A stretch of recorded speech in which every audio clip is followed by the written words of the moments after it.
ओम शांति। आज 27 मई 2024 का शिव बाबा के ज्ञान मुरली का सार सुनेंगे। बहुत प्यार से आत्मा समझ करके गौटली पढ़ाई पढ़ेंगे। बाबा आज के ज्ञान मुरली में हमें क्या क्या शिक्षा दी है। पहली मुख्य शिक्षा बाबा दे रहे हैं, मीठे बच्चे याद में रहकर भोजन बनाओ तो खाने वालों का हृदय शुद्ध हो जाएगा। बाबा कह रहे तुम ब्राह्मण बच्चों का भोजन बहुत ही शुद्ध होना चाहिए। याद में रहकर भोजन बनाओ तो खाने वालों का हृदय शुद्ध हो जाएगा। तुम ब्राह्मणों का भोजन बहुत ही शुद्ध होना चाहिए। बाबा कह रहे हैं तो आज सारा दिन विशेष भोजन पर अटेंशन देंगे। बाबा की याद में भोजन बनाएंगे, शिव बाबा की याद में भोजन को स्वीकार करेंगे। तो यही भोजन भक्ति में प्रसाद कहलाता है और बच्चों के लिए ब्रह्मा भोजन कहलाता है। भगवान को डायरेक्ट भोग लगाया हुआ भोजन अर्थात महाप्रसाद कहलाया जाएगा। इसलिए प्यारे बाबा आज हमें भोजन पर विशेष अटेंशन दिलाए हैं। आज का प्रश्न है, सतयुग में तुम्हारे दर पर कभी भी काल नहीं आता है क्यों? सतयुग में तुम्हारे दर पर कभी भी काल नहीं आता है क्यों? बाबा कहते हैं क्योंकि संगम युग पर तुम बच्चों ने बाप द्वारा जीते जी मरना सीखा है। जो कभी भी जीते जी मरते हैं, बाबा कह रहे जो अभी जीते जी मरते हैं संगम युग पर, उनके दर पर कभी भी काल नहीं आ सकता है। तुम यहाँ पर आए ही हो मरना सीखने के लिए, कैसे हमें मरना है अर्थात कैसे देहवादेह की दुनिया को भूलना है। बाबा कहते वो तुम सीखने के लिए शिव बाबा के घर में आते हो। सतयुग है ही अमरलोक दुनिया, वहाँ काल किसी को भी नहीं खाता है।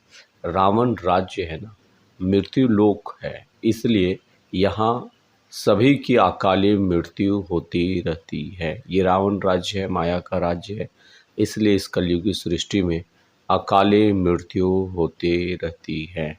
इसलिए सारा दिन विशेष अटेंशन क्या रखना है। बाबा कहते तुम यहाँ आए हो, जीते जी मरने का अर्थ है बाबा का बच्चा बने और देही अभिमानी स्थिति अर्थात सब चीज़ों को भूलना है। देह व देह की दुनिया को बुद्धि से भूलना अर्थात मर जाना। इसलिए हमें पूरा सारा दिन अटेंशन रखना है।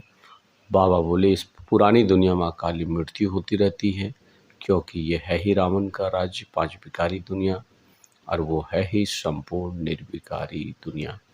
तो हमें विशेष जो है देही अभिमानी स्थिति में स्थित रहने के लिए हम सभी बच्चों को पुरुषार्थ करना है। स्वयं भगवान ऐसी पढ़ाई पढ़ाते हैं हमें जो कभी भी सतयुग में बाबा कहते हैं अकाली मृत्यु नहीं हो सकती है। धारणा के लिए मुख्य सार है,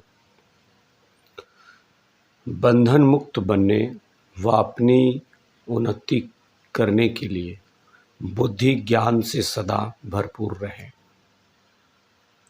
अब बाबा कहते हैं बंधन मुक्त स्थिति में बनने के लिए, बाबा कहते हैं बंधन मुक्त बनने व अपनी उन्नति करने के लिए बुद्धि ज्ञान से सदा भरपूर रखनी है।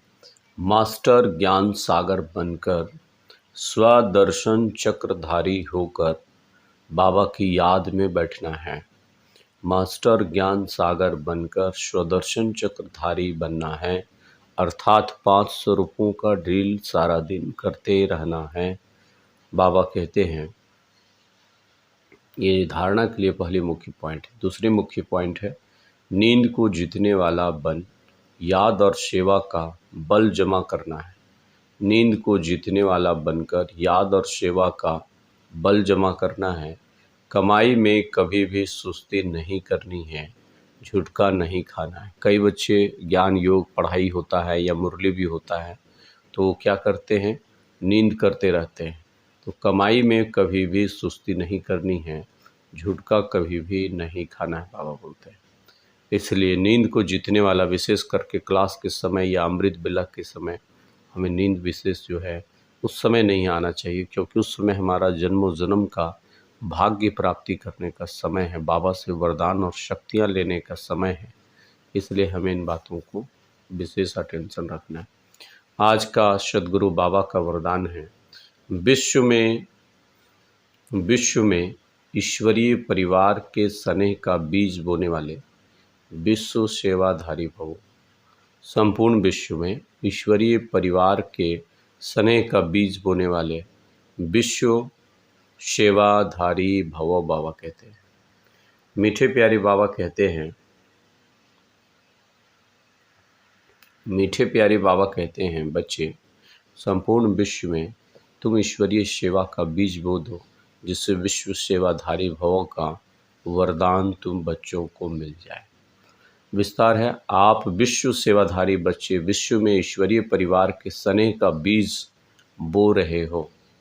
आप बच्चे ब्रह्मा कुमार कुमारियाँ जो बच्चे बाबा का मुरली सुनते हैं और बाबा पर संपूर्ण निश्चय बुद्धि हो चुके हैं, वो बच्चे क्या करते हैं, आप विश्व सेवाधारी बच्चे विश्व में ईश्वरीय परिवार के स्नेह का बीज बो रहे हो।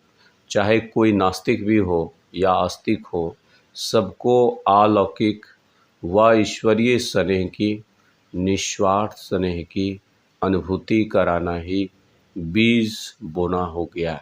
यह बीज सहयोगी बनने का वृक्ष स्वतः ही पैदा करता है और समय पर सहज योगी बनने का फल दिखाई देता है, बाबा कह रहे हैं। इसलिए ये ईश्वरीय स्नेह, परमात्म स्नेह हर एक भाई बहनों को, जो भी मनुष्य आत्माएँ आपके संपर्क में आती हैं, उनमें ज़रूर बोना है। अर्थात जो बाबा हमें पालना दे रहे हैं, उस आत्मा को भी बहुत प्यार से ईश्वरीय स्नेह से हमें पालना अवश्य करना है।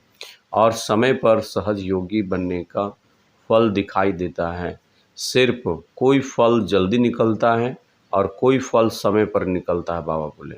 इसलिए कभी भी हतोत्साहित नहीं होना है कि हम इतना ज्ञान योग करते हैं या दूसरी आत्माओं को ज्ञान देते हैं, लेकिन इसका फल नहीं निकलता है। बाबा कहते कभी भी हतोत्साहित नहीं होता। कोई भी फल बाबा कह रहे सहज निकल जाता है, कोई फल फिर अपने समय पर निकलता है। सीजनली फल समझ रहे हैं, सीज़न में आता है। या कोई भी ऐसा बीज है, ऐसा नहीं कि आज हम बोए वो कल ही आ जाएगा। धैर्य रखना है, बाबा बोल रहे हैं। सेवाएं निरंतर करते जाना है, ईश्वरीय प्यार और स्नेह निरंतर देते रहना है। उसका फल समय पर अपने आप निकलेगा और ऐसा समय आएगा। आज का स्लोगन है, भाग्य विधाता परमात्मा बाप को जानना, पहचानना और उनके डायरेक्ट बच्चे बन जाना, यह सबसे बड़ा ते बड़ा भाग्य है। भाग्य विधाता परमात्मा बाप को जानना, पहचानना और उसके डायरेक्ट बच्चे बन जाना, यह सबसे बड़ा भाग्य की निशानी है। तो आज सारा दिन इसी स्वमान में रहेंगे, मैं भाग्य विधाता का बच्चा मास्टर भाग्य विधाता हूँ। इससे बड़ा भाग्य संसार में और कुछ भी नहीं होता है। अच्छा, ओम शांति, ओम शांति, ओम शांति।